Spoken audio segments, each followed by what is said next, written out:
Warning, the following episode contains adult language and screaming goats. Listener discretion is advised.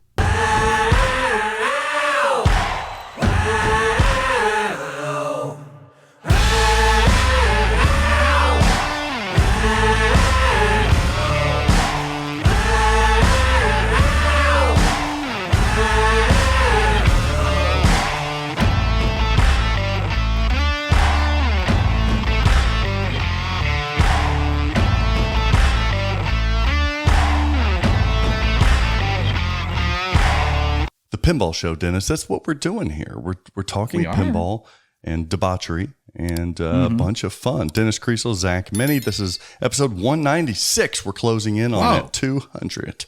We might, given if we take any more breaks, which I will need one in September, which we'll be able to talk about the following episode, I think. But nice. I will be missing one of them. So we might get. I don't know if we're going to get there before 2027. Is what I'm saying. It's like, I think we're deliberately slowing it up. We're getting now. older. You had to miss you were trolling online with Tron and stuff. Like, what was going on? I upset people with that. I was just. Did you? I thought it was amusing. A little stinker. Me. I was. We were visiting Disney before the kids went back to school, and Disney World.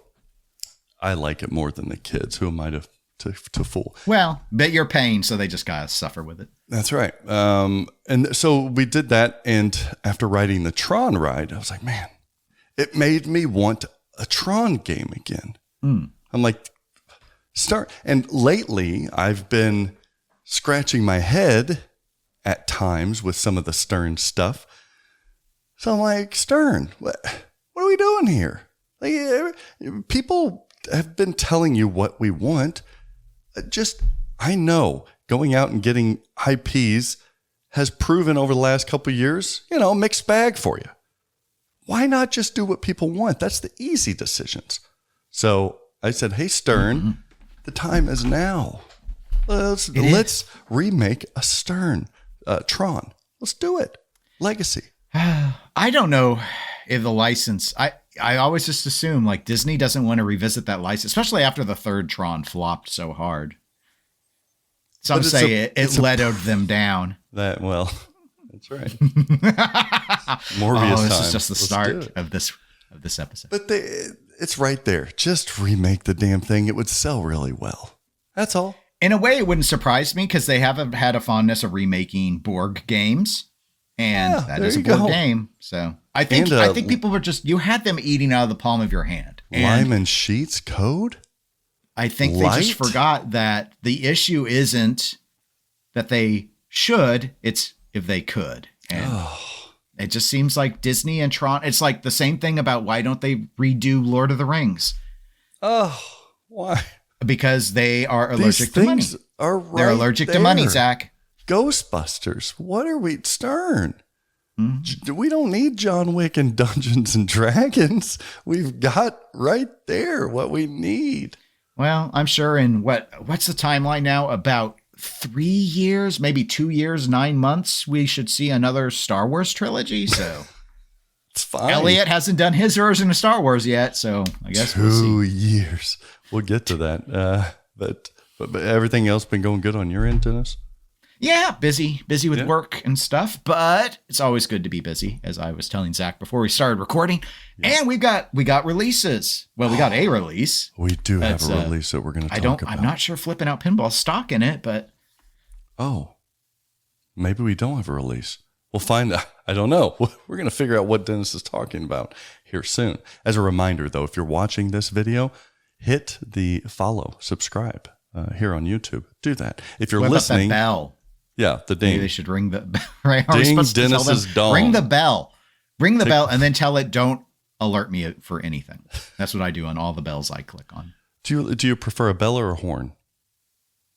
I guess a bell, because Charlie is our bell. Ding dong. All right, Stern Pinball. I love you, Stern. You're still my papa. You are like Papa! Man. Basha! You're my boy, but okay. Well, we're going to get into that. I've had some thoughts recently. The past couple of weeks, they've been not building anything for the hobby. They built nothing. All right. You get nothing. I'll at least get into You're it all now. Oliver twisting this. Please, sir, may I have some more hobby content? Yes. And Start is like, more? That's right. And then Costco peeps over the shoulder. More? Yeah. So I remember. Whatever do you mean, Zach? What do I remember you mean? last episode, Dennis, I said, I got a feeling. I feel like something is coming. It feels like it's time for this anniversary edition. And then you made everyone think it was Tron. Yeah, I said, look, something feels like it's coming in August here. I've got an intuition for this. Yeah. And I was right. Yeah. But it wasn't. Spidey sense was right. It's not for you. They released the Costco exclusive Pokemon Home Edition pinball machine. So, yeah, as a hobbyist, okay. As a dealer, can't sell it. So it really doesn't do that's what anything you for thought. me. However, there is an avenue that I now realize you had not kicked around. Okay. Rebrand. Flip N Out Pinball is now an official Costco location. Oh, that's right. I'll buy a Costco location. Are you Costcoing out? Bulking out? You're buying bulk, baby. That's right. I just you're gonna have like pallets of apples and then pinball machines. I wonder if you have to buy like 5 to 10 Pokemon home editions to take home with you. Honey, since this pinball machine's not big enough, we There's just one bought for 5. every kid's bedroom. That's they all right. get one. So, but here's the interesting thing about, I looked at the game, and unlike the other home editions, this is like the same layout. Like they just cheapified the pro version, but it's actually the same game, which I thought was it's an interesting twist on this experiment. Did not, Okay. I don't know. You're like, well, let me try and do my Zach impression. Okay. Okay. So is it that because it's not a commercial grade, is that sort of like just, I get that it kills your interest, but do you not think maybe that's a better way to segue people into the hobby? ? Yeah, sure. I think so. I think it is. I'm worried, Dennis. That's what it is. Why? I'm going to be Why are honest you with worried? you. It feels like I've heard these Costco games are selling. Yeah, they often need to get discounted first and such, but that they're moving units, or else Costco wouldn't want to keep doing it. it just worries me. There's been so many changes over at Stern Pinball in the last year or so that not that this feels like a change, because we kind of knew that they were going to do, you and I have been calling it for the last year or so, that they were going to have a Pokemon Home Edition.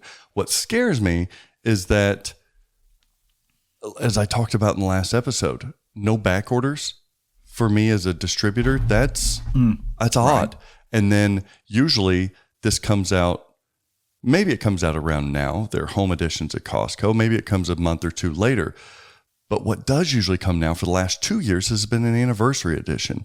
And now with the schedule, Cornerstone coming and a remaster, it feels like that's not in the window anymore. It feels to me, and I could be wrong, just prophesizing here, but I think that we're going to get one less product this year from Stern Pinball. That's what worries me. We as in hobbyists, because the home edition it's not for you. So that's what worries me. What worries me, I don't really have any back orders. What worries me is for a commercial hobby. I think that's where this hobby is and is going to be for a long time, is the commercial games. For an entire month, no production from Stern Pinball for anything that is aimed towards the current hobby marketplace, or just production-wise for dealers. And then potentially not seeing an anniversary edition game this year. Again, maybe I'm wrong, but that's one less title that we're seeing coming out this year. I don't know. It feels like a little shift there. Let me ask you. This is more known in the digital space as a term, but I think a lot of the listeners will have heard of it before. Do you worry that this is, and be it due to change of ownership or a desire to see dramatic growth in the number of buyers and all that, that they are basically, that we're seeing in shitification? Oh, I don't know what that means, but it sounds juicy. Yeah. And so, and this is an AI overview. I had to look because it they up took real your quick. 'Cause I've heard PlayStation 5 physical media. This away. gets kicked around a lot with like, think streaming services. Okay. Like, so in shitification is in general, it's like just the decline in quality and service over time. So for example, when streaming started to take off, it's like you got high quality, the prices were low, there were free services, like think Amazon Prime Video for free. And then once they get you locked in though, they change the entire strategy. Now you have to watch ads, even if you're paying, the user experience degrades, costs go up. It's all about giving more value for shareholders. You get into your BMW and you have to watch a Spider-Man ad? What? Yeah. What are we doing? And I heard about that one. Yeah. Holy moly. And in the physical space, in shitification would be things like with food, we know shrinkflation.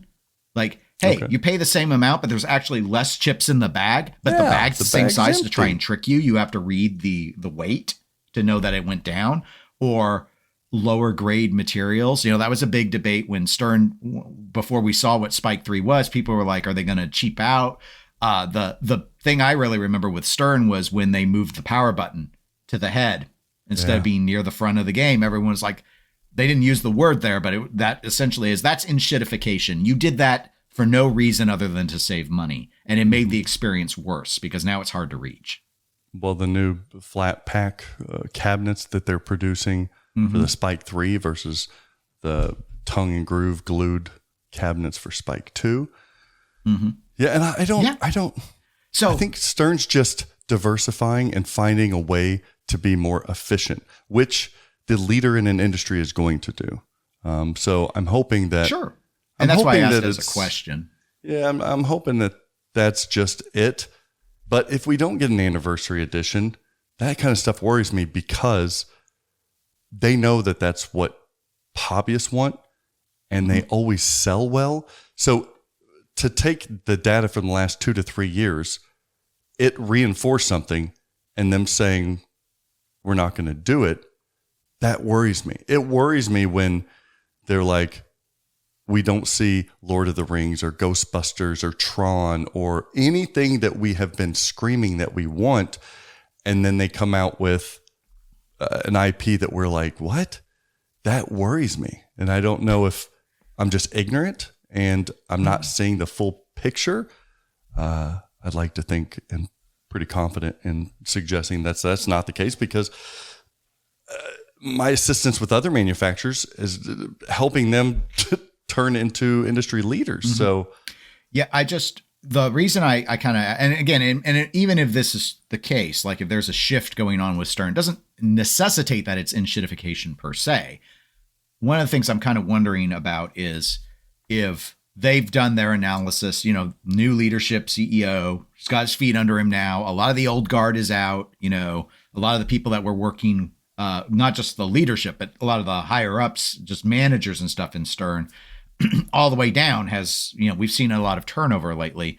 I'm wondering if they've done a market analysis essentially and decided this market is not going to grow any bigger, not bigger enough for them to worry about on this idea of homeowners buying commercial grade product. The growth has to be in the non-commercial grade product, getting more people in at a lower price point. And if they're making a lot of money selling, because, it's not, who cares about sell through? They sell to Costco. That's a big check. They get that big check. And maybe they're like, the profit margin is higher on these games because the product is a lot more inferior in terms of quality. We can turn out a lot more. They're guaranteed sales. You're not paying for a license that you've already paid for. The Costco people, like, we don't have to service those. We're not having to deal with the distributors. We just sell them to anything. But I think my question, I'm kind of wondering, is if they're like, this is the best way to grow the hobby is to make a home edition, and we got to find a way to make the home editions work instead of trying to convince people to buy commercial grade, because that market is never going to be huge. I'm just wondering if that's what they I think decided. that's great analysis. And that's why instead of me saying I'm upset or angry or frustrated, I said I'm more scared, anxious, and worried. Because I do think that it is smart to get into Costco as they are doing, especially with the IP that they are and the features that they're providing. I think that is as if they didn't have the pro market just sealed up. Nobody can compete there. They're dipping down even lower to gain other potential consumers for the future. So it's more just because there's a couple things I can think of off the top of my head I can't discuss here, but that Stern will be doing and allowing and moving toward in the next 6 months, 8 months, that is phenomenal. Just phenomenal. So, yeah, I'm not upset. I'm just... Well, I don't think that they're going to abandon the commercial market. I just think this is a leg of they want to be more, as you've noted, diversified. And I think they're just like, we got to put more effort, a serious effort. This, under the Gary Stern era, the home edition stuff was always very half-hearted. It's always like, we're scared, we don't want to take a risk. They were still trying to become more profitable than what they had been. I think he in particular probably why wouldn't he remember just how hard it was to survive from like 2000 or 1999 to 2012. And so that fear about putting a lot of investment into an egg that might not hatch, I think was scary. But I think Seth is like, no, we got to put a bunch of eggs here. We got to really try it. If we want it to work, it can't be a sprinkling of the same two layouts and just retheming. Like, no, we got to make it serious so that this is a gateway product on the, maybe we get lifetime value by making this a gateway product. And the people that buy home edition Pikachu are going to be like, okay, now I want to get a pro the next time. I want to spend the extra $2,000. And then maybe 5 years from then, they'll be like, I want a premium and get some, Sure. And so I think that's sort of it. But the price to cover all those eggs may very well be, we got to save on expense somewhere where it's 2 cornerstones a year, or it's 3 cornerstones a year, but we're going to stop with the anniversaries, or maybe the Vault remaster stuff gets sacrificed instead of the anniversary gets sacrificed. I don't know. It depends what's already in the pipeline, I think, is a lot of it. That's true. Because, what would you rather stop, the anniversary editions or the Vaults? Oh, you mean like the remastered? Yeah, because I don't think the answer is stop one of the cornerstones. Like, from a profit-making standpoint, you sell all 3 of those flavors. So, I know it's hard to say because there's only been 2 remasters. But well, I would say, like, what sells worse? Like, if you had to give up one to fund Costco effort, what would you give up? I would probably get rid of Anniversary Edition. However, having said that, we did better on Jaws 50th anniversary than we did previous cornerstones in the past. So in the short term, it sounds crazy that I'd be saying get rid of Anniversary. Bigger picture, yes, I can see getting rid of an Anniversary edition. But that doesn't mean, so I think people would be interested to hear this. Whenever I speak with Stern or as a business partner dealer, there are a couple things that I always try to push home with them. Whether they listen, I don't know, but I think a lot of people here would agree with me. There's a number of things that I always plead to them to continue to consider and focus on, just from my own perspective. 3 of them, as we were talking, really came to mind that I hammer home with them. One of them is to continue maintaining and attempting to get the best licenses and IP.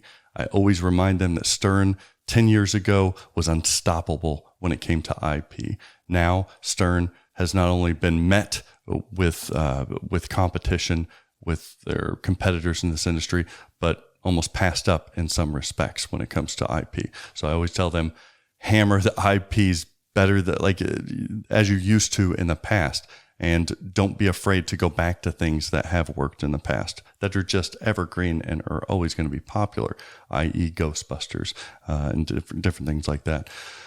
Tighten up their dealer network. They got a little sloppy over the last 2 years with the dealer network, adding just a bunch of dealers, whoever just wants to inventory games. I've got some assurances that was being done, so that's great to hear. It doesn't mean you can't expand your sales network as they are with Costco and different I think where Stern's going to be focusing on is, with this move with Costco, especially looking at how do we get more people into this industry to buy our products. And I don't see them necessarily expanding their dealer network as it is now, but I think they're going to go towards more of the commercial retail places. I think they're going to be pushing for regional furniture stores or electronic stores to try to push their pro models, or to try to get into as many big box kind of things as they can. But I always tell them, tighten up that dealership. And the third one, most important to many of us hobbyists and people watching here, I'm trying to tell them to improve the collectability of their top model product, their limited edition product. I've given plenty of suggestions as to what would set that model apart and would allow for and reinforce if there is an increase coming, a price increase, which it's going to have to at some point here, whether it's this next one or the previous one, it's going to be coming. We're not crazy. It's been 3-4 years since the price increase. But that will help reinforce it if you make that top end model more collectible. It doesn't always have to come with numbers. You can have 1,000 units and it still be collectible if you do a couple of different things. And that's improving some of the features that you're adding to that model, if not also adding an SLE model. So, topper specific or specific toppers for said models. There's all kinds of ways to do it. So that's what I've been trying to hammer home, because I'm in the hobby. I want the hobbyists to get the best products, and I want them to compete with the other manufacturers. And from a production standpoint, of course they do. They run circles around everybody else. But trying to project 2 years, 5 years from now is different than just being in the short term. Oh, we still build thousands more a year. Okay. All right. But that once that ball gets rolling down the hill, though, it's not as easy to stop if you can get it at the apex of the hill, kind of. I just wanted. Sorry for the tangent. I was just kind of like, I'm wondering here. Inside pinball, I like it. So Stern, I'm really excited about the next game. That's where my heart lies. Mm-hmm. 2 weeks. So production wise, the past couple of weeks, they've been making Pokemon home editions for Costco, and overall, like we were saying, that game, they're doing a lot of the right things. The playfield looks pretty much the same. You're going to get some toys and mechs that aren't the same and little stuff like that. But for the most part, it is very similar. Next couple of weeks, I don't know. I don't know what they're making. Don't know. September, we do know in September, let's see, Godzilla Premium and then the new Cornerstone. So we will have that soon. So they're going to probably start making those, I would guess. October, we still have. So October, we know we're not going to get really anything new because they're making a slew of older games. Godzilla Pro, James Bond Pro and Premium, Jaws Pro and Premium, King Kong Pro and Premium, Metallica Remastered Premium, Pokemon Pro. This is them getting into the holiday season and making those Q4 games for that. Also in November, Star Wars Fall of the Empire Pro and Premium. If that's the only thing on the schedule, viewer, that tells me that we're going to get a remastered shown in October, probably towards Expo time, and then they will start building them in November. Is it Tron? I don't think so. Okay. I mean, the rumors are, and I legitimately don't know, so I can be completely honest. The rumors are KISS or AC/DC remastered. That are the rumors. All right. So I'll go with KISS then, since that is also a board game, and they have not. Again, it may just be coincidence that they haven't revisited a Richie title since he left, and they've always done Borgs. I think AC/DC, the IP would sell better than KISS. Maybe that's an interesting one, because KISS has always had its popularity. Actually, I prefer AC/DC as a game, but KISS is a fun game to play. It's a fun game. So, I like it. The thing is that, and again, it may not matter much because it's been years, but they vaulted AC/DC to death back in the DMD era. Like, it had like 5 runs or something ridiculous. It and Iron Man just vaulted constantly because they were such good sellers. But There's still a lot out there. I don't think they're going to do this, but another rumor is that they had or have Ozzy Osbourne. They still show a bunch of like Ozzy Osbourne stuff in their promotional materials, him being at the booth and stuff. It just doesn't make sense, really, them doing that with branding if they don't have that license. That's just my guess. But what if they know that Kiss as a remastered may not make a ton of sense? What if they reconceptualize, retheme Kiss to be Ozzy Osbourne? I think most hobbyists would prefer it to be a new layout. I do too. But do you think that IP is strong enough as its own layout? Sure. Yeah. Okay. Like he's stronger than Rush. Yes. Yeah. Yes. Not in Canada, but everywhere else he's stronger than Rush. Mm-hmm. Okay. It's just, I don't know. What are we doing with that Ozzy Osbourne license? Because it seems like they've got that. I think they maybe got it, and then he passed away. And I think now they're in this kind of weird, like, especially if you wanted to do call outs with him, like if that was the plan and you didn't already record them, like you couldn't do call outs with them the last 20 years. Yeah. Maybe you just walk away though. Maybe they're like, I'm not sure this band pin stuff is going to sell well enough anymore. Mm-hmm. Yeah.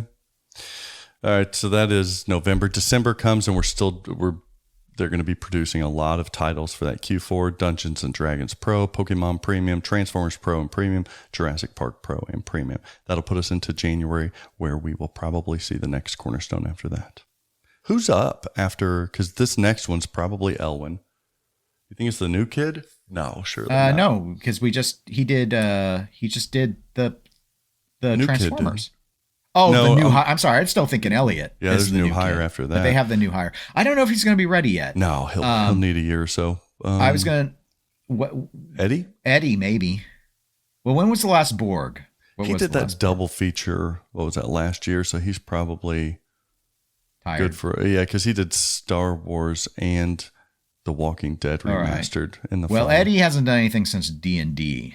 Yeah, so we're probably... I like Eddie. I like Eddie for it. And the rumor of that was like this original Dracula thing. Really? I thought D&D turned out pretty well, but I still think a lot of hobbyists who are fans of Eddie want something. I know what they want. They want a new take on the Shadow. That's what they want. They want something like that. Something with like a weird upper play field that doesn't play like a normal pinball machine and yeah, in like a hidden shot and a magnet D&D's as close to as we're going to get, I think, with a third flipper. I think so too. I just don't see Stern's BOM going. I mean, they could with it's just sort of like, how do you proify it? I think after what happened with Venom, Stern learned a lesson about like, we can't design something without the pro at all in mind. And then the sacrifices we make turn this into the fanniest fan to ever fan. Yeah. But not like a fun fan, just kind of like a generic fan. Avengers Premium, I wanted to let everybody know, Stern is now out of stock of them, and it's been vaulted. So if you're going to be getting an Avengers Premium, it's the last ones are going to be through dealers. The Uncanny X-Men Pro and Premium now out of stock as well at Stern. Their next build, quote unquote, is TBD'd. So we'll see if that happens again. All right. So we talked about that. I knew something was coming this month. Yeah, but you knew. I got it right. You were right. But coming to a Costco near you. Yeah. Keith Elwin on social media sharing a Total Recall meme in reference to, I suppose, the next cornerstone. Some people thought, oh shit, we got a lot of people wanting to be on the Total Recall interest list. And we kind of told them, okay, we can add you to that. However, we think Keith is being cute and he's referencing 2 weeks. So that would put us at, let's see, that was a couple days ago. So that would put us at a launch of the first week of September, potentially. Okay. I do like the 2 weeks, which would be why you keep saying 2 weeks during this episode. Yeah, that's why. So I think the rumor is Fallout. So And it's Keith Elwin, so it's going to sell a bajillion units, and it's going to pretty much sell out immediately. It's going to save everything. And people are itching for an Elwin. They're really itching for an Elwin because we got him. It's going to be a year and a half ago? About, when Kong came out. So people are wanting that Elwin. And I mean, Fallout's such a big world. I am not coming up with what the main toy is. Like, do you hang it on a vault? Do you hang it around one of the iconic monsters like the Deathclaw? Are they going to hang it on one of the more famous weapons? No, they're using that mechanized suit, whatever the hell that thing's called. Yeah, the power armor. I'm going to guess there's going to be some prominent feature of the Pip-Boy, though. Yeah, he's gonna be. That might be the topper too. Do a Pip-Boy topper display. Yeah, monochrome green sort of screen telling you stuff. That'd be what I'd do. That'd be pretty cool, actually. So you were talking me into it. So that's going to be their big one. Pokemon was huge too. They still had a big year, but I've heard now from multiple distributors that Pokemon, after its huge initial surge in sales, it doesn't have the legs like how Star Wars has legs. They still sell, but yeah, it hasn't sold huge. How's the code on it lately? I haven't played it in a long time. I haven't either. They had a nice code update, but it's still not featuring what people want. Okay. Whereas Transformers is like, tried it. Yeah, Transformers is like 0.89, and that damn thing is packed. Damn, it's got a lot in it. Yeah, I've seen a lot of praise about the code in Transformers. Yeah, is anyone surprised with Geeski on it? That's another game that continues to sell pretty well. Is Transformers. It's like this nice little trickle. Mm-hmm. We talked about me confusing people with Tron Remake. I don't know if Tron Remake's coming. It's just something that needs to It was very mean of you to do that.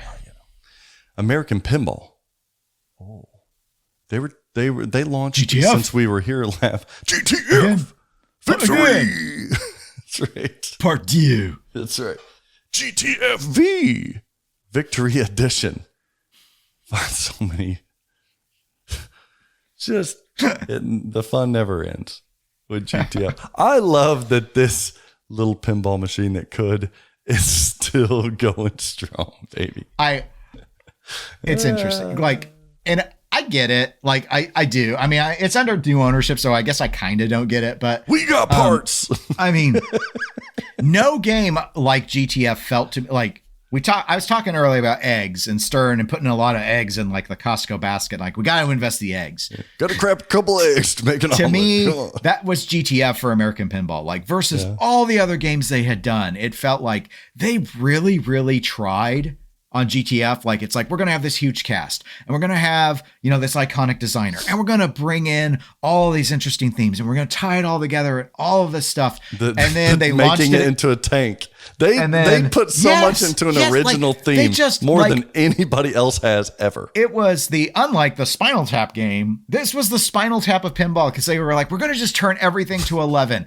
And then they launched it against 9 other games and it ended up being ranked like 9th out of 10 on most people's list. It just, it was so, it's too bad because you could see the effort. It's just, and I judge a lot of that effort, like having been misspent. It's like, you can't just work hard. You got to work smart. But that said, there are a lot of people who like how that game shoots. Like, I love its quirkiness. I didn't love it. I will always own one, probably. I don't see myself not owning it. But I just wanted a lunchbox. Yeah. I don't know if those at one point, but then I think they did one. It was plastic, and I wanted a metal one, like when I was a kid, and you'd like sling it and injure another child, like a thermos. Yeah, absolutely. But anyway, so Victory. This GTF will Victory it bring edition. Them victory this time? I guess it's their last. Is it? Are we sure? They're limited to 100 units, so pretty rare. That is true. The price is great. American Pinball's doing a lot of smart things. I mean, $89.95 for a fully loaded LE-like game here. New playfield tank sculpt is one of the big ones from Art of Pinball, and a new topper and new code. Some of that code's already come out, and it fleshes out even more this game. There are additional features for this particular model include metallic powder coat trim package, individually numbered and apron art, interior art blade, shaker motor, or a lighting, magic glass, and a physical knocker. So it is very much LE-ified for $89.95. And great choice with the metallic powder coat color. It took a beautiful machine and continued making it remarkably wonderful to look at. It's one of the pretty. We just got an LE on a trade because the individual was going to purchase this. Just a stunning game. It is maybe it's. I'm biased because art is subjective. No, I'm not biased. Art is subjective. I'm biased to this game because I do like the game. What a just a stunning pinball machine. It's sitting there, stands out amongst anything it's sitting next to. It's that pretty. I maybe this. I don't think this sells out. We have spots. It's just only 100 because here's units, the problem. It's still Galactic Tank Force. Like if I was to pick between this one and the prior one, yeah, this one looks better. But I think most people are going to say it easily looks better. But it wasn't the aesthetics that held the old Galactic Tank Force back. It was quirky. It wasn't an ugly game. Yeah, does this tank look nicer? It's more detailed. Sure, but the other tank fit with the quirky thing. The other tank. The problem is it's a one ramp game. The problem is that nobody understands why we're trying to fight for the ice cream. The problem is nobody understands why it's a 50s sci-fi theme with dubstep in the game. That's cool. All the mistake decisions are still baked into it. No one understands why they're it's a B style film for the clips, but it's really D style because you can see them reading the cue cards. It's all of that stuff. It was, I think I did this comparison on EGP. It reminds me of, the history of Atari, Noah Bushnell, founder, one of the, their creative process was them all token on joints while in a hot tub. And that's how this feels like. It was just a giant brainstorm. And then they didn't throw any of the ideas out. They're just let's just do all of it. And that's why you get GTF, and it's its own meme, and it deserves a place in the memory of pinball and to be a part of our lexicon moving forward. But none of that makes it a great game. It makes it an okay game. Yeah, mark my word. There will be a proper documentary that covers this game at some point in the future. It is just bound to happen. It is prime for a GTF documentary that is made. Now, and I know American Pinball's been working on the Cirqus Voltaire thing. At some, I do hope that they do draw a line. I don't want to see Barry O's The Burnt End edition. Burnt End. Well, they did that with Houdini, 100th anniversary. I know, and now still haven't made all of those.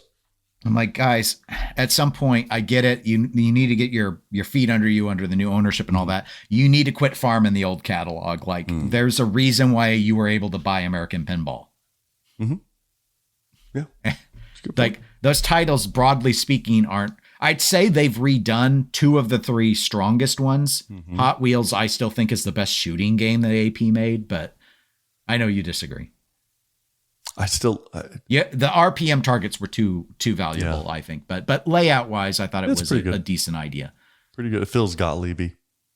But yeah, I could see that. They were trying to, that was when they were trying to get a lower cost product, both for operators to probably primarily driven by the idea of operators actually showcasing their games so that people would play them. And it fits in right with their other titles. So I don't see the cost savings there really, but it didn't. I don't think they achieved much of it, but I still think the game would have done better had it not been undermined by the pandemic. But I still like Houdini. I played that the other day. I like Houdini too.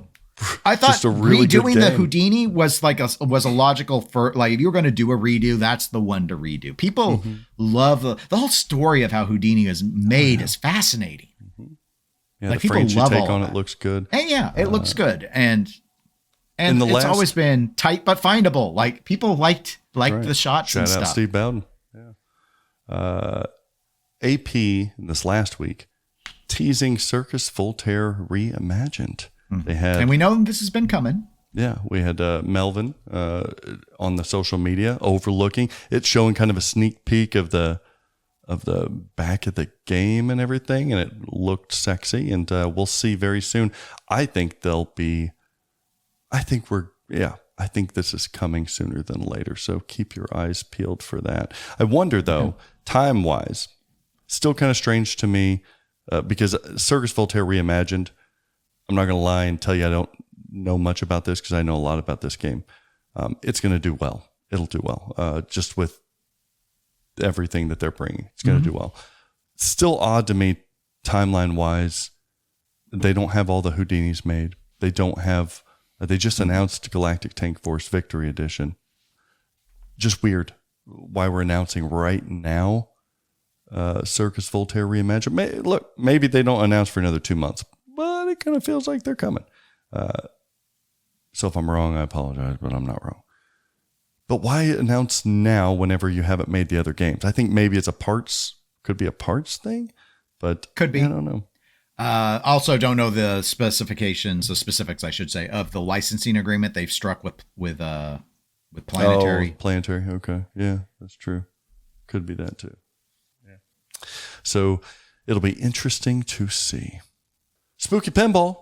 Dennis. Spooky. You're wanting an update on Beetlejuices? They're shipping like mid 500s right now. A lot of people ask. Yeah, I know they gave one away. I did visit Spooky Pinball, and it was part of their stream where they gave away a freaking Beetlejuice pinball machine, like a $12,000 game plus, because we kept adding to it. But they gave it away live on a Bugs Scream and Stream. Mm-hmm. Luke gave away his personal game. Is that not nuts? This company is crazy, Dennis. They're crazy, I tell you. That's pretty bold, though. I got to give them credit. You got to give them credit. Who else has given away a $12,000 pinball? I mean, to be fair, I was willing to give away Luke's game too. Yeah. So, and you need to go back, Dennis and viewer, if you didn't watch that stream. It was heartwarming whenever the person, because God bless those Wisconsinites, those Bentonians up there. They're young and they're just so sweet. They're just sweet people. Bug and Morgan and Luke and the other Luke and DJ and AJ and all of the other J's.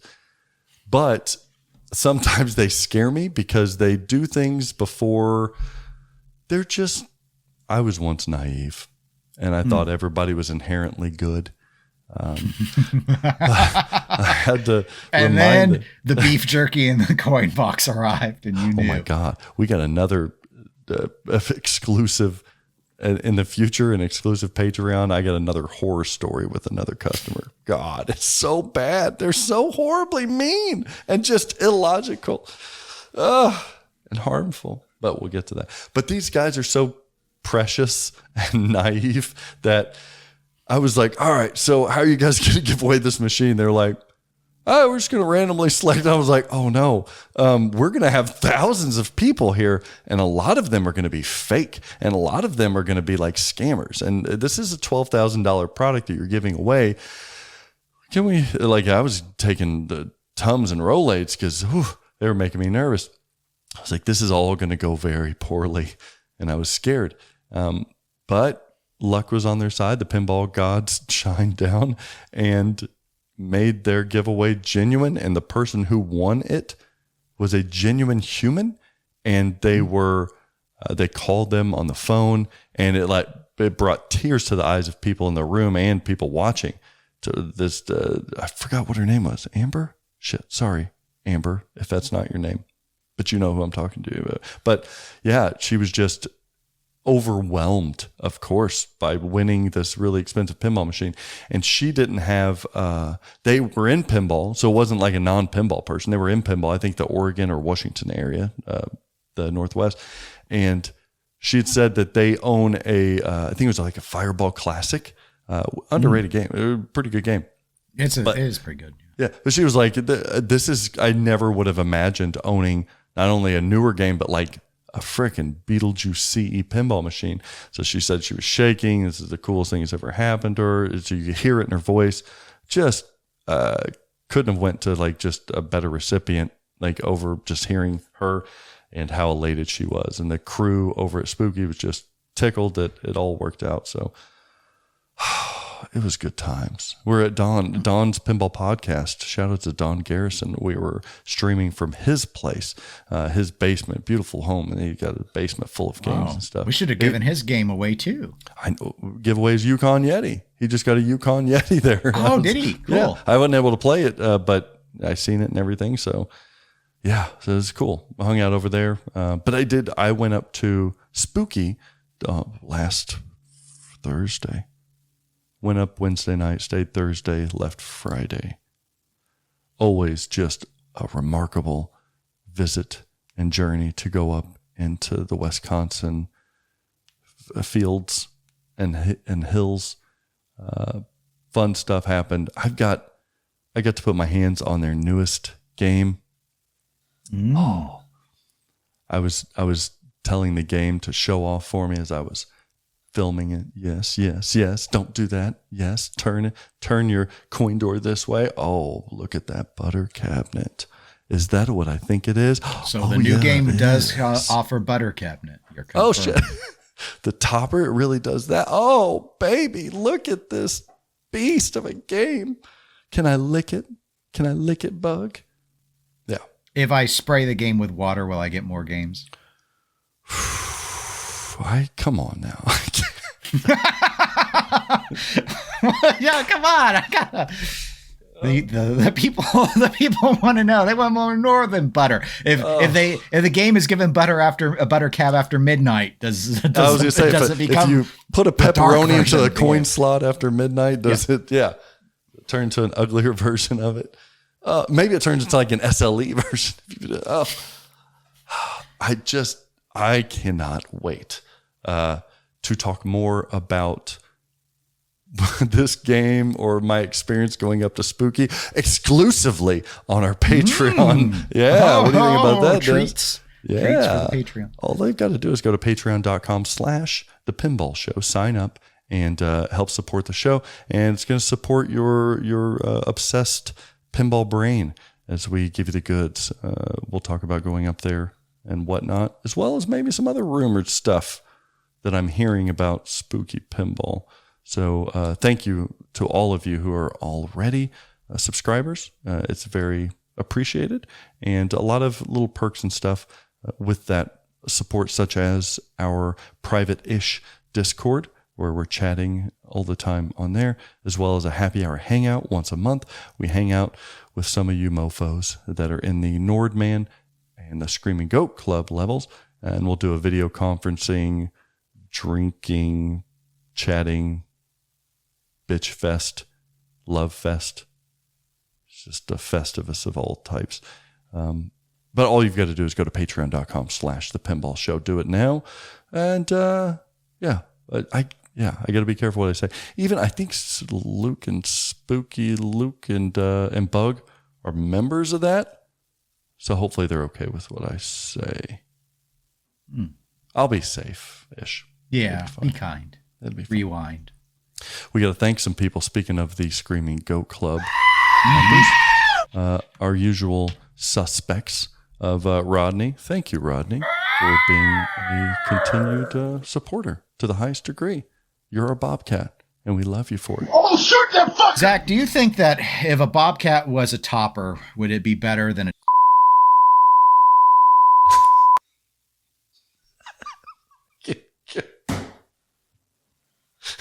I don't know if we can say. All right, let's redo that again. No, Our bobcat's cool. Zach, our bobcat's cool. Bobcat's cool. I like turtles. Not like other cats. Cool. Bobcats are very cool. Thank you, Rodney. Rob, we appreciate your continued support. Why Rob's is everybody... a cat also. Everything's cats. Cats everywhere. Our panther's cool. Panthers are cool. Thank you, Rob. Aren't they cooler than all other cats? If Frank was a cat, what kind of cat would he be? He's our falcon. He'd be a falcon cat. Yeah. Do you think falcons eat cats? I think a falcon could eat a cat. Probably would prefer it already dead, roadkill, but... Would it prefer a cat with a hat? Yeah. I'm thinking Dr. Seuss and only Dr. Seuss. Fired.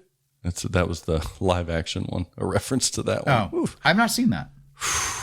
It's so bad, it's good. You're like, You might not want to. It ain't no Odyssey. Oh, it may not be. Charlie, thank you for the continued support. Ding dong and you're thank our bell, you. And always will be. And Charlie's a nice reminder for everybody to follow this YouTube channel that you're watching. Ring the bell. Ring the bell. Do you think pinball machines should have bells? I've told numerous manufacturers that, and so much so that I'm no longer telling them that. That way, if I become a manufacturer, I'm going to do it. That yes, I know it uses 3 coils. I would pitch using 7, but I know it's a lot of coil use. But I would very much have chimes in games. I think anything. I was getting confused where you're going when you start saying multiple coils. I'm like, for a bell, it should just take one. Anything that lends itself to antiquities or nostalgia of pinball, if it has a certain mode that is an old mode or something like that, without a doubt, one of the gimmicks of a lot of games should have that. Don't you think? Let's just pretend that a company got the license to say Gremlins, and it had a chime box that would go. Dun, dun, dun, dun, dun. I wonder how many chimes you think you'd only need like maybe 5 chimes. Probably 5. Dun dun dun dun dun dun. That's 2. Dun dun dun dun dun dun. Still 2. Dun dun dun dun dun dun. 3. Dun dun dun. Jaws should have done it too. 4, maybe 5 would get it. People are like, oh yeah. But does it make sense to the child if you get the right? And when you're in whimsical Jaws mode, why are you teasing Gremlins? What is that all about? I just felt like it because I think it's funny to spray water on a pinball machine. I couldn't think of a better IP for pinball. That's for sure. You couldn't, yeah, not some trash like Goonies. Stern, where are you at? Stern, fuck. Stern, wake up. Come on, please. They put in a gizmo, but it won't grab the ball, and everyone's going to be mad. And then we'll get the 21-page instructions on how to make Gizmo grab the ball. Why doesn't Gizmo eat the ball? Oh, yeah. Oh, my God. How great if they made a Gremlins, and that would be the multi-ball. Poor Gizmo's back popping out little balls. Oh, that would be pretty cool. I was thinking a much cheaper version because I have to think about what Stern will be willing to do with BOM. But kind of the concept, mix of Stern, the Batman, the Dark Knight, and Guardians of the Galaxy. We need Gizmo to open his mouth, and once you feed him enough balls, it rotates around, and then it's Spike. Oh, wow. And Spike spits the balls out, and then you have Gremlin multi-ball. You're going to champion pub that shit. Okay. I got you. Oh, what a terrible game. I can't believe you brought that up. Very gimmicky. It is, but kudos for, trying. William, the dude. Oh, thank you, dude. Love you. I'll say it again. You told Brand on the phone. Coming? He told me. The dude has. I know what happened. He'll probably rope himself a Gremlins. Why do you keep thinking Gremlins is going to come out? Why shouldn't I? People have been talking about Gremlins. I think Gremlins will happen at some point. I do. But thank you, William, for buying a Gremlins once it comes out. Papa? Oh, little dude. Adam. You are like Papa! Not little dude, but that reminds me of Gremlins and the dad, the girl's dad who died in the chimney dressed up as Santa. Oh, my God. How horrible. Like every time the girl comes on screen, I'm like, oh shit, here she comes. She's like, I fucking hate Christmas and everyone associated with it. He's like, I'm just trying to get a kiss, babe. Like, damn, I'm just trying to ask you out for a date. And she's like, fuck you and fuck Christmas. Jeez. It's so out of left field. It's so dark. It's like deliberate, but it's campy. His whole death is campy. Wow. I think it was meant to be funnier than how it's actually delivered in the film, but I'm not sure. God. I never asked. That's so funny you brought that up because I was thinking about that not too long ago and I was like, damn, that's just a dark turn right there. It is. It's like the darkest part of that whole thing. Or the grandma flying out of the window. What's her name? Deagle? She flies off that wheelchair, automatic wheelchair. Oh my God. That's dark. It's kind of a dark little film. Actually, yeah, the first one. The second one where Gizmo dresses as Rambo is. I want a pinball machine just on Gremlins 2, the new batch. I love Gremlins 2. Spooky could do an SLE and they could make that version. It has to be a whole new game. Oh, I would love it. All right, the dude. All right, Papa. Yeah. What do you think? You think Adam's in on the next Elwin game? Yes. I'm pretty Especially sure. if it's Fallout. I He's think a he fan. said he really likes Fallout, but I think he gets all the Elwins. It's nice. He's already got a guaranteed LE spot. Just waiting for him. Man, must be nice. Ted, thank you so much. Ted reached out recently too and just reiterated how much he loves the nickname the Red October. I almost argued with him because I was like, no, it's a bad nickname. He's like, no, I'm telling you, it's a perfect nickname. I think he's a big Din Din fan. So I don't know about that. Ted. Though that does make me wonder. I had often wondered this because it happened with the swimming pool in Gremlins. Oh no. If Gizmo was to fall into the ocean, like if he was in the Red October and he escaped out of the torpedo bay, like he was launched out, like how many Gremlins do you get if a Mogwai touches ocean water? I don't know. I always wondered how can Spike crawl around in the, is it the Gremlin? Yeah. How did Spike crawl around through the snow and shit? I'm like, well, technically, some of that had to melt on him, and that's water. How does that work?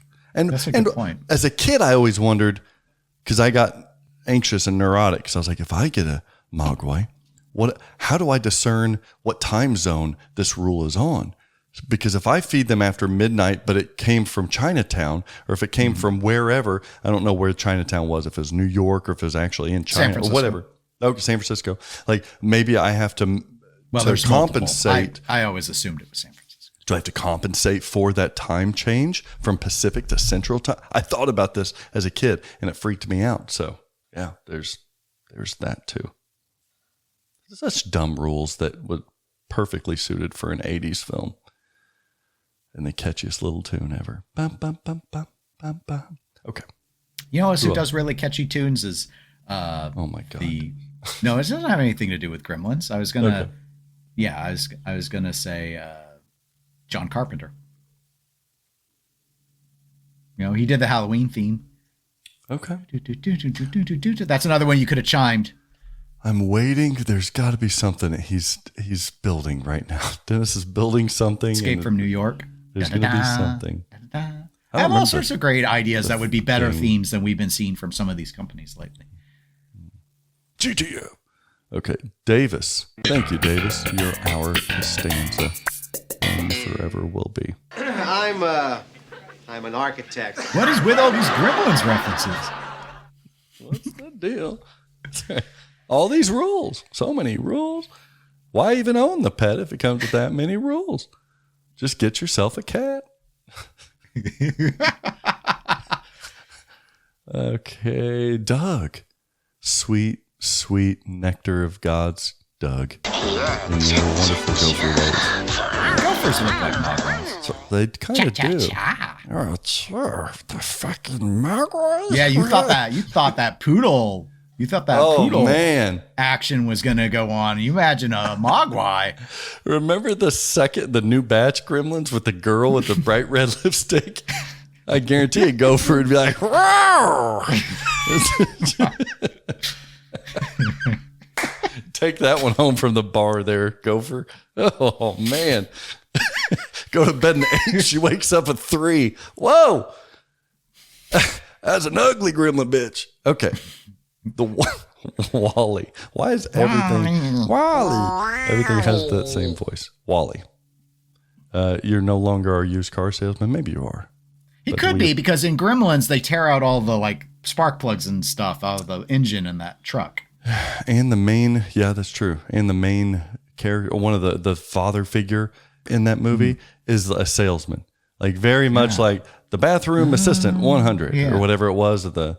Yeah. Yes. What a stupid idea. So you're confirming he's doing the call outs in the game. There's no way that guy's still alive. No way. There's no way. I did wonder where's the main character at? I wonder if he's still in movies. Or where the downer girlfriend was at. Man, she's just so dark. So neat. Now I'm curious, and I'm trying to check the cast so I can see who wasn't what's his name was in Gremlins. Oh shucks, you're right. Hoyt Axton passed away in 1999. Told you. You know I'm what? surprised he You made don't it have to to be so 90. smug about it. Zach Gilligan. It was Zach Billy. Gilligan. Billy. That's fantastic. Who And else? it looks like he's still alive. Who else was in that? Mouth was in that movie. Why am I blanking on his name? Corey Feldman. God. Oh, was he? Corey Feldman, yeah, was in that. Oh, it's Pete. Yeah. It's Pete. Yeah, Corey Feldman. He was in every 80s. And Corey's still around. Don't know if he does any acting Wally. anymore. or Thanks, not. Looks Wally. like he does. Looks like he's doing some TV. Justin, our newest Screaming Goat Club member, maybe worse nickname than even the Red October. The animal stash himself. The Inca turn. The Inca turn. When I hear turns, I always think of that Silence of the Lambs, which is, of course, the Gremlins of serial killer movies. And you will remember there's a part where Clarice is trying to convince Hannibal to help her and that they're going to transfer him to Plum Island. And he's like, Plum Island Animal Research Facility. And she's like, it's very nice. A turn's nest there. And then he goes, it'll be turns for us, Clarice. That's right. That's right. That's the turn. Now, that's not Inca turn. turns. Inca turns aren't at Plum Island, but there are other types of turns. So. I still just like to think of it as Tom Selleck and where that stash has been. I wonder if, again, so stupid, but I wonder if Justin. Home Pin has been doing all of these games. Why don't they do Quigley Down Under? Quigley Down Under. Yeah. Like do an Australian theme. Quigley Down Under. Yeah. I thought at least Magnum PI, but nope. Guns don't work on Sunday. Quigley Down Under. You got that. You got Tom Selleck. You got Alan Rickman as an evil Australian cowboy. Justin and his stash. Looks like a Mogwai. That stash does, yeah. Discord. If you're a member of the Pinball Show at patreon.com/the Pinball Show, you can be in our private-ish Discord where we're chatting about all things. I can tell you this week we're going to be chatting about it a lot. Just, we're going to be. Mostly and a reminder Gremlins. for those of you that are going to be at the Happy Hour Hangout, it's going to be this Wednesday, right, Dennis? 8 p.m. Central. Yes. Okay. And it's already posted on the Patreon. So go to our Patreon and you can see the link and you can Be there. save it. The 26th. It's going to be a lot of fun. And look, last time, it's been months since we've brought 84 months. since we brought the goods for these people. They're like, is it gone forever? Is it now just in the annals of the Loser Kid Pinball podcast? It's like they've basically taken it. they stole it from us. Stole it from me, precious. Miss Precious. They teamed it from us. Is what they do. I love them, but there is no counterfeiting what has become the favorite. That's a lot of nuts. That's a lot of nuts. It's Pinball Market Trends. I would see you do that, Josh Roop. I like your style, dude. Too long. Oh my gosh. Okay. I hate market trends. My father dressed up as a market. He was going to surprise us with presents of trends. You got stuck in the chimney. Why didn't they take you, Mom? Oh.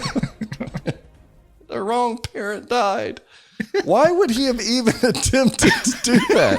That's why it had to be meant to be ridiculous. Jesus. Like nobody.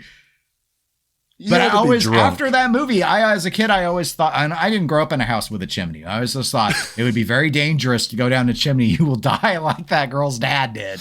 You cannot be going into chimneys. Every time you light a fire, you just hear a, Yeah. so poor guy. Help. He didn't die from suffocation. It's from the family stoking a fire. Like, help, please stop. Aren't you worried about where I'm at? They just thought he left? Or no, I guess they found. Okay. Well, let's not get into the lore of Gremlins murder. This will be an important mode in the game. This is why people watch that could be a video mode where you try and save him. Or try and be him going down the chimney safely. Well, oh man, I about said something. Can't say that. Okay. Trending You've already revealed up too much about that game. Trending up this week is none other than Barrels of Fun Games. Right now, they are the trendy, hot games in the marketplace. I mean, we got Dune. Did you guys know that Dune is now selling for over MSRP used? Oh, wow. Dune! I did not know. This is a game that wasn't selling back last year. This is a game that up until Expo, it was tepid. It wasn't moving. They launched it with some pretty basic codes. That's probably why in a crowded marketplace, bad launch time. But that game has become a darling and everybody is wanting it. It's like top 10 type of game on Pinside Top 100. So yes, it is over MSRP. People were flipping I think the new in-box ones, people are flipping for over $14,000 alongside Winchester Mystery House. We knew that was hot, but it's another trending up barrels game too. That thing is still sitting at $20,000 all day long that you can buy those for. And that's like used. Or used are like 19,000 or so. So still hot. And then Bon Jovi comes out. The last time we recorded, we talked about the reveal of Bon Jovi, and we were a little bit mixed on some of the things. The gameplay video comes out and blows everybody away. And now that game is kind of hot and trendy, and everybody is the early reviews of people going to the few locations they're at are saying that it feels like a special, kind of like what I was saying about JJP games. They feel there's something that looks and feels about the quality of materials and stuff that is just superior to a lot of other offerings. So that's getting rave reviews. And it's only just now in its infancy of what's going to be programmed in that game with reference to the rule structure, lighting, audio, and such. It's still Bon Jovi. I get that. And I like Bon Jovi music, but it's still that. But it's become a dark horse here that people seem to love. So Barrels games are definitely trending up. Also trending up this week, Spooky Pinball. I don't know if you guys heard it in the patreon.com/thepinballshow exclusive content, but a lot of reasons why Spooky Pinball continues to trend up. Right now, Dennis, is there a hotter, trendier brand in the hobby of pinball at this moment? No. There's not. And would we have said that 5 years ago? No, we wouldn't have. We would have guessed, like, are they still making pinball machines? Maybe not that drastic, but they've always been a bit of a darling, but not hot. Yeah, we're still considering them they're not really boutique. Well, no, I still think they've come a long way. They've been able, because of how they connect with the community. It's one of those things where they still interact. Like they don't come across as aloof in the same way that like JJP and Stern do. And because of that, they're sort of they're one of us connections that they have been able to continue to exploit to their advantage. It's just as the quality is improved, as the licenses have greatly improved, and as the gameplay choices have gotten less esoteric and more mainstream, I think that it's just resulted in a confluence of positive things that people are resonating with. Yeah, I completely agree with you, Dennis.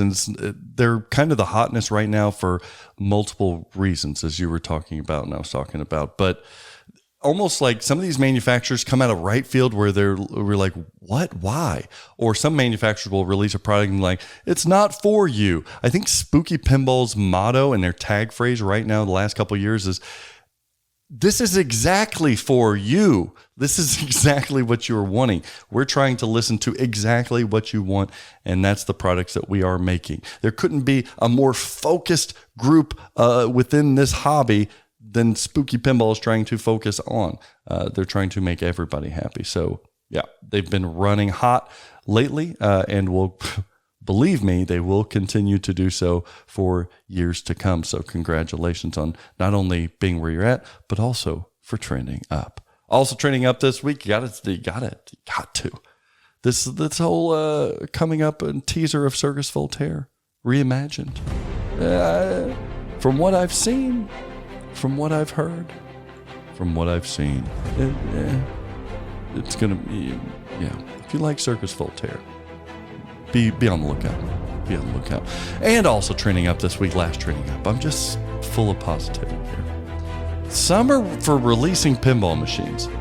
I don't personally love the summer as a time frame to release new pinball products, but the manufacturers certainly do. The summer releases, since I've been in the hobby, I can't recollect a year where summer releases were so damn prevalent. Tales of the Arabian Nights remake, Sonic the Hedgehog, Bon Jovi, Dungeon Crawler Carl, Ender's Game, Galactic Tanks Force Victory Edition, potentially Cirqus Voltaire Reimagined, The Big Lebowski, less characters, Pinky Edition, Pokemon Home Edition, the next Stern Cornerstone, all in the summer months. That's like 10 games in the summer. Slow down, everybody. I don't know what's happening for the summer releases, but they are trending up. But more interesting is maybe what's to come of fall. Fall. I try. The summer and you fall. You did try. Well, there aren't going to be 10 more releases this year. So. Nope. There surely is not. Unfortunately, what comes up must come down. I'm sure it's trending up at some point, but not this week. Trending down is JJP's Godfather CE. I have a special spot in my heart for this game. It's gaudy in the best ways. It's gold, and I love it. It's just ridiculous, but it's still Godfather. Sadly, the market does not agree. They shit over and over on this game, so much so we're trying to sell one right now, and the comps of a Godfather CE in great condition are in the 7,000s. 7,000s. A JJP CE is $15,000. That is less, ladies and gentlemen, than half. Ouch, bro. Ouch. That is rough. Maybe Slash needed to play a couple more tracks.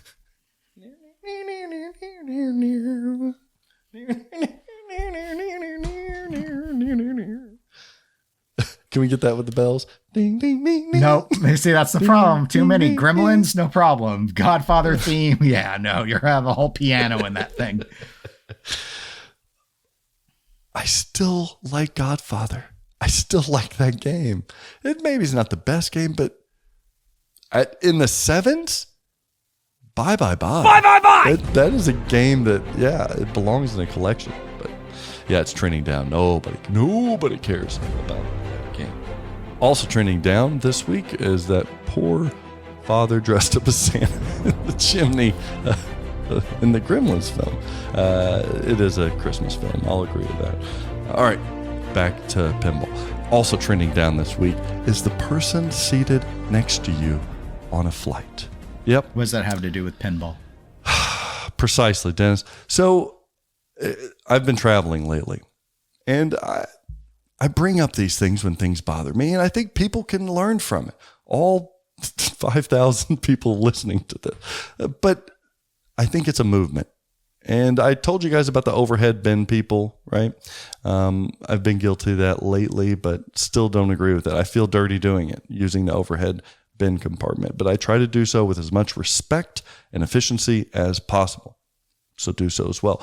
But the beef I have this week on Pinball Market Trends Trending Down is the person sitting next to you, because I can almost guarantee you this fuck bag is going to be one of these different people that I encountered traveling over the last month or so. One of the guys I'm going to call the knee knocker, right? Do you know what I might be referencing here, the old knee knocker? This son of a bitch thinks it's appropriate that they have, it's really simple when you sit down in a little cracker box full of a plane. You have where you're supposed to sit.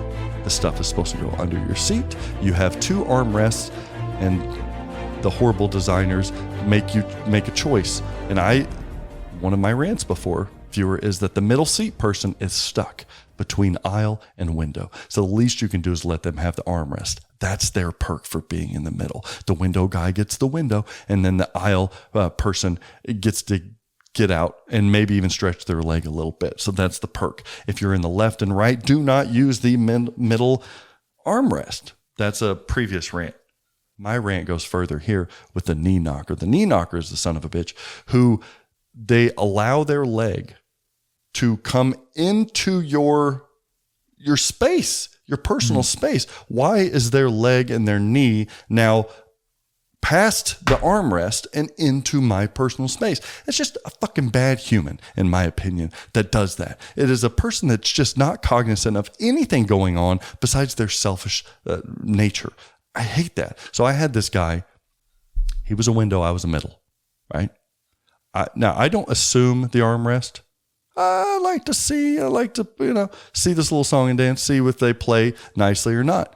He didn't, of course, takes the armrest. Okay, so he's a trash human, whatever. But then his knee and leg trickled at least 6 inches past the arm. I'm a 6 foot guy. I'm not a small dude. How dare you, sir? And your lack of self-awareness dipping into my personal space. What do you do in that situation, Dennis? I don't want to be a dick. I really want to, but I don't want to. I would love to be like, hey, in what situation do you think that this is cool? Like, what in your brain says this is all right? My wife told me, because she's like, first off, I think you're the worst person for arguing about it, because if it bothers you that much, fucking fix it or don't. Like, that guy's just living his life. He's not thinking about it. And you're ruining your life over analyzing it, Seinfeld. I still think I'm the better human, though, right? Mm-hmm. Right. These are rules. But what do you do? Do you knock the knee back to get him on his own side? Do you push it? Do you give him a dirty look? Do you just... I'm not a huge fan of passive aggressive stuff. But I guess what I would say is wait for him to, because he's gonna fidget. He's gonna move at some point. Okay. When the knee goes back into his space because he's adjusting, you need to move your knee then to block the area. He'll hit you when he comes back, and then he will be prompted to have to apologize. So you don't assert the dominance and overcast into his spot once he moves?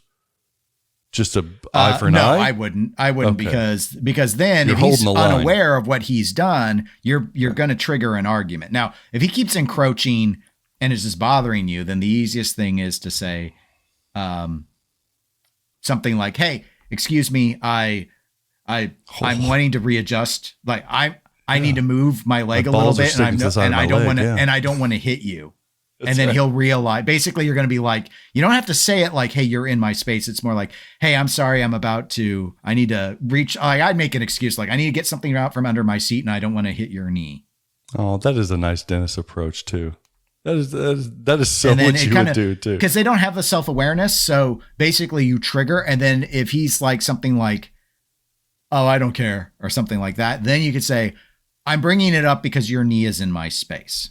And now we've got a problem, but we're gonna try and solve it. If he's not been drinking, I'm gonna assume that I'm gonna navigate this. Okay. If he's been drinking, you don't know, because you don't know what they don't always. I don't know.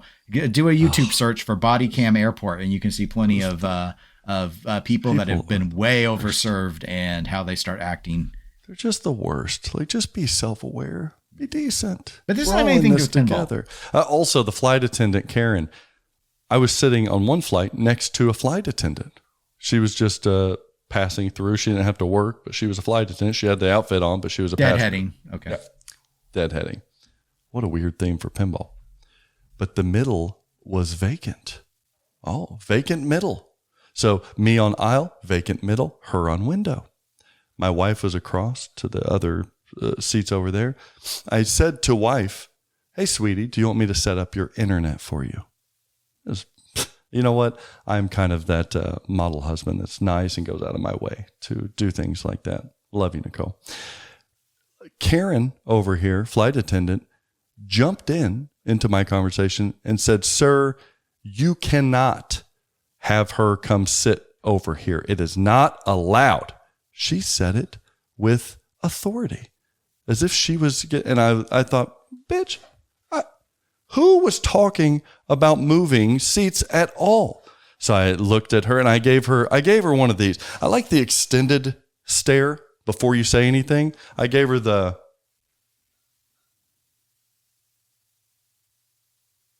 and then I chose to speak. I said, nobody was talking about moving seats. offering to get her internet.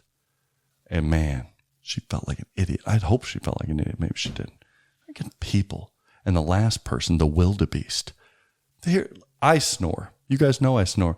CPAP. For all my CPAPs out there. I have a CPAP because I snore.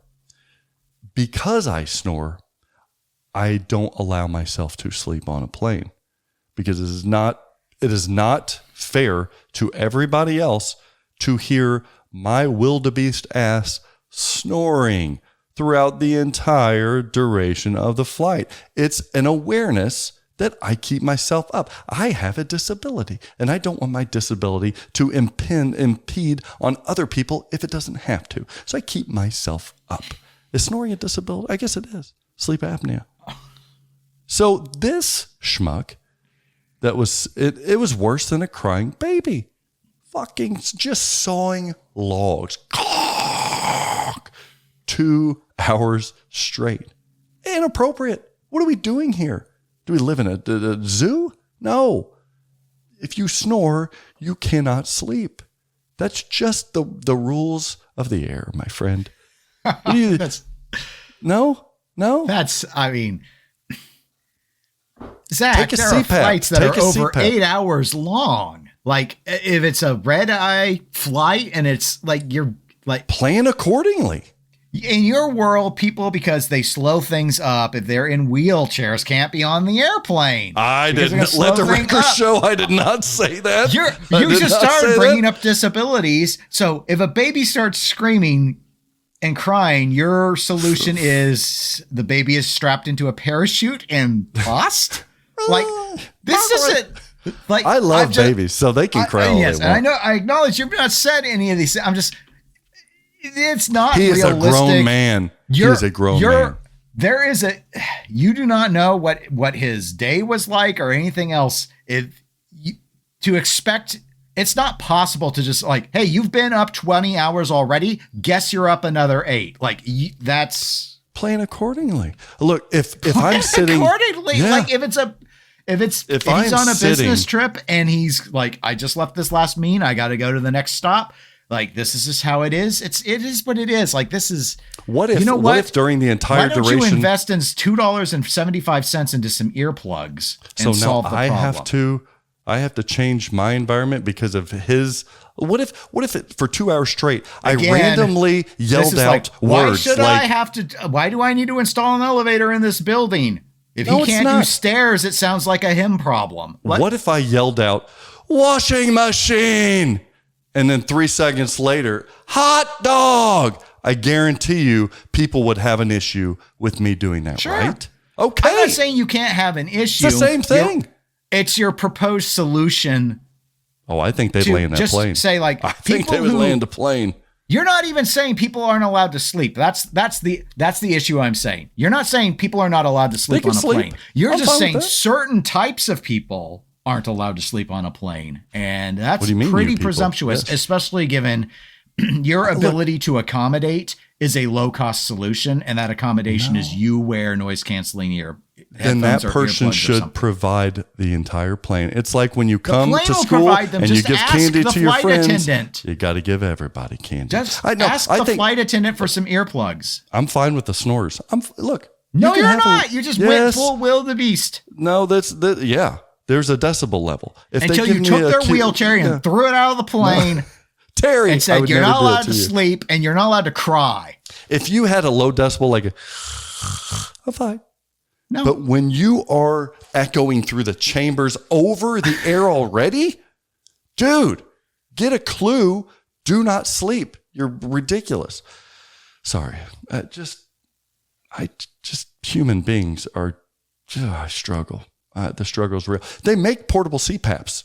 There's no excuse. They do. You know what else they also make? Private jets that you can fly on.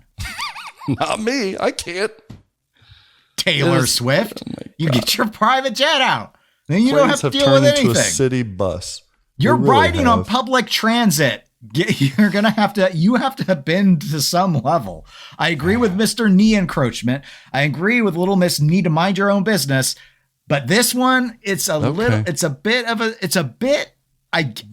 totally right to be pissed. I'm just saying that the solution that you want is there are things that you could do that won't inconvenience you nearly as much as just demanding people aren't allowed to sleep. Would you rather have the snorer or the farter? How close am I? Ooh, it's tough. You smell it every time. Then the snore. Okay. Because I can just not sleep. There's always that one person that farts. But I always pack earbuds. I always have earbuds. Oh, fuck. I hate planes. God, I hate flying. Flying isn't like how it used to be. It's not. Lost my hearing for 3 days the first flight to Orlando. 3 days. Couldn't hear. Because of the snore? No, just because something happened to my ear where I lost. The pressure changes? Yeah. Lost my hearing for 3 days. You might want to try chewing gum on takeoff and landing. I did that. I was swallowing the whole time. I was trying everything. All right. I'm sorry you lost your hearing. As always, I'm just here to report the facts because numbers don't lie, and neither do I, on pinball market trends. And everyone who snores and threw their wheelchairs away. I can say that because I am one. I am a snorer. So yeah, I like it. I can say what I want about wheelchairs because I snore. But no, I didn't. No, that's the narrative. I have no issues with wheelchairs. That's the narrative. Yeah, no problems with wheelchairs. That's the narrative.